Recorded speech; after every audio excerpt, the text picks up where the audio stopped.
Olá você, muito boa tarde. Está no ar a segunda edição do programa do Mr. Mengão, do seu telejornal com as notícias do Flamengo. Flamengo anunciou 9 ausências importantes para o jogo contra o Bolívar amanhã. Está fora do Flamengo e nem viaja mais. Marcos Braz pune nome de peso no Mengão.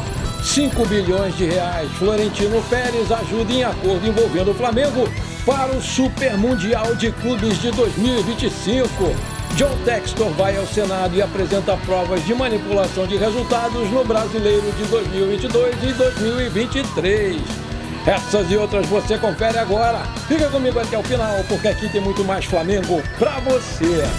O Flamengo anunciou 9 ausências importantes para o jogo contra o Bolívar amanhã às 21h30 na altitude de 3.640 metros de La Paz, na Bolívia, sendo a maioria deles poupados. Por diferentes motivos, o time anunciou que viaja para a partida da Libertadores sem Arrascaeta, Pedro, Alan, Léo Pereira e mais 3 titulares do técnico Tite.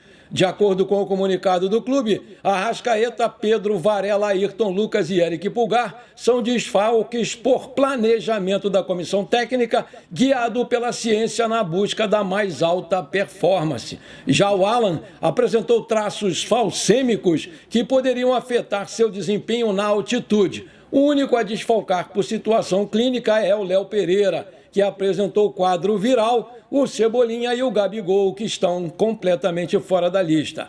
O único atleta que fica de fora da partida e não é titular absoluto é o Alan, mas foi nos últimos 2 jogos aí ele jogou como titular. Sendo assim, o técnico Tite vai mandar a campo um time com muitas mexidas e que nunca jogou junto para enfrentar o Bolívar, que é o líder do grupo na altitude.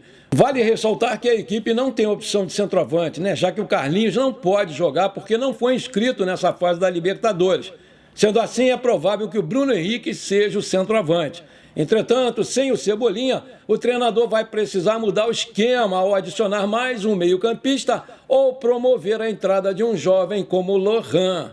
A decisão já gera questionamentos nas redes sociais.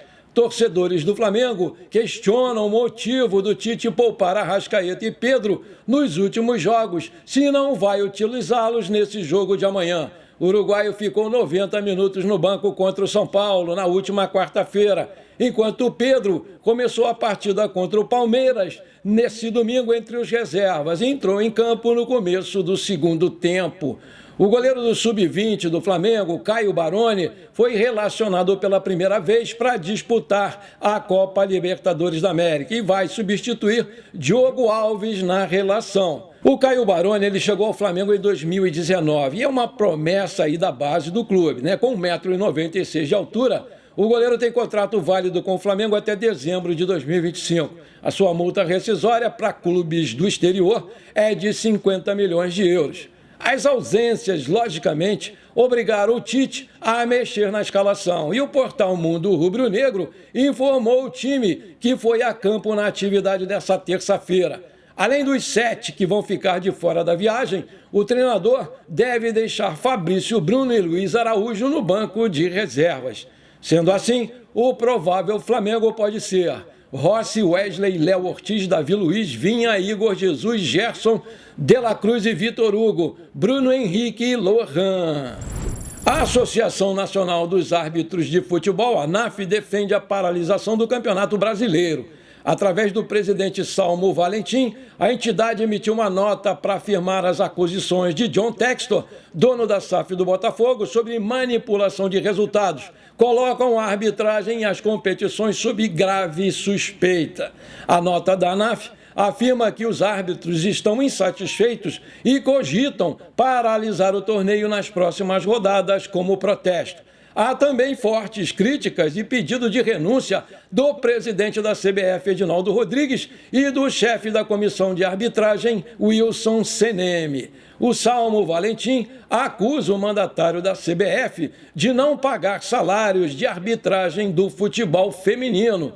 Já o Seneme recebeu críticas por não apresentar projetos para melhorar as condições dos árbitros e pela forma que trata o VAR.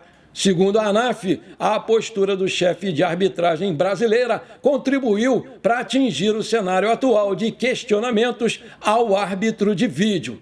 Aspas, não há outro caminho, é preciso parar o Brasileirão 2024 antes que façam o VAR virar caso de polícia.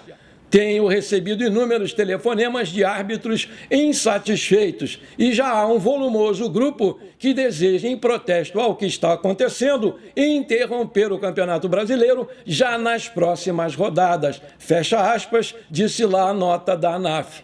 O manifesto da entidade acontece no dia seguinte ao depoimento do John Textor na CPI da manipulação de jogos.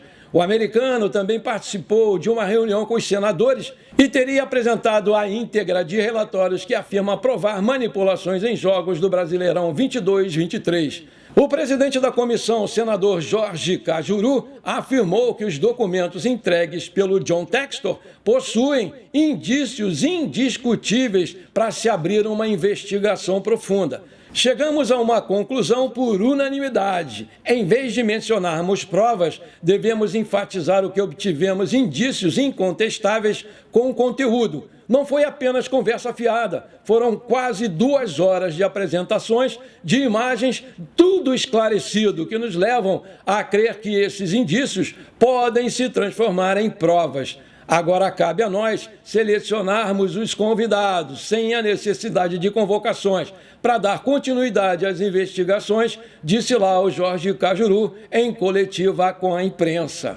O bicho parece que está pegando aqui no co-irmão, né? O Fluminense comunicou nessa terça-feira que o quarteto formado por John Kennedy, Alexander, Cauã Elias e Arthur está afastado devido a um caso de indisciplina. O motivo? Uma festinha fora do tom no hotel em que o tricolor estava concentrado antes do jogo contra o Vasco da Gama no último sábado. Mas a situação fica mais conflitante quando se analisa o contexto. O local também é a casa do Fernando Diniz e de outros membros da comissão técnica.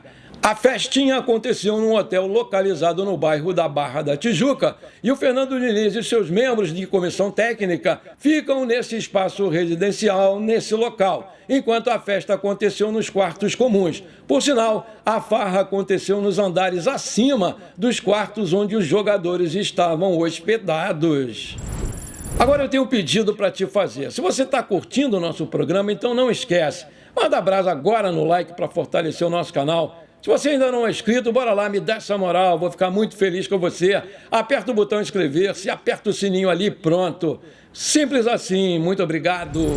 O Departamento de Futebol do Flamengo anunciou oficialmente uma mudança organizacional em sua estrutura, assumindo a responsabilidade direta pela gestão do relacionamento com as federações, incluindo a CBF.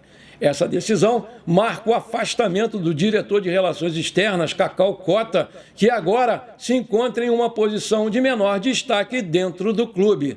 A medida vem após uma série de desentendimentos e tensões entre Cacau Cota e membros do Departamento de Futebol do Flamengo. Uma fonte interna revelou que a ida do Cacau à CBF nesta segunda-feira foi um ponto de ruptura, gerando desconforto e descontentamento entre os envolvidos. Segundo relatos, a relação entre Cacau Cota e o Departamento de Futebol do Flamengo está azedada, o que resultou na decisão de retirá-lo das atividades relacionadas diretamente ao time. A partir de agora, o Cacau Cota não vai ter mais permissão para viajar com a delegação para os jogos e nem tampouco vai ter acesso ao vestiário como costumava ter. O que surpreendeu é que essa exigência foi feita pelo vice-presidente de futebol, Marcos Braz, e atendida pelo presidente Rodolfo Landim, que concordou na hora com o pedido realizado. O Cacau foi perguntado a respeito sobre o que motivou essa proibição, mas apesar de confirmar a informação, não quis se aprofundar no assunto.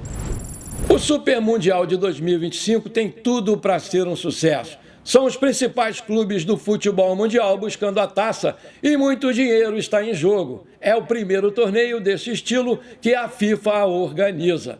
Na última segunda-feira, dia 22, uma nova informação envolvendo o campeonato foi divulgada para a imprensa. Tudo porque a Apple vai pagar nada mais, nada menos do que 5 bilhões de reais pelos direitos de transmissão desses jogos. As informações são do New York Times e da CNN Brasil. Tudo leva a crer que o negócio vai ser fechado muito em breve. Assim, a Apple vai ter os direitos de transmissão para exibir os jogos para todo o planeta. O Flamengo recebeu a notícia com muito entusiasmo. Palmeiras e Fluminense são outros representantes do Brasil que vão participar do torneio. Fala-se que a FIFA vai pagar 50 milhões de euros, 275 milhões de reais, só pela participação dos times. O Florentino Pérez, que é o presidente do Real Madrid, sabe fazer dinheiro como poucos e ele influencia diretamente nesse status do campeonato. Haja vista que o clube espanhol é um dos principais clubes do torneio.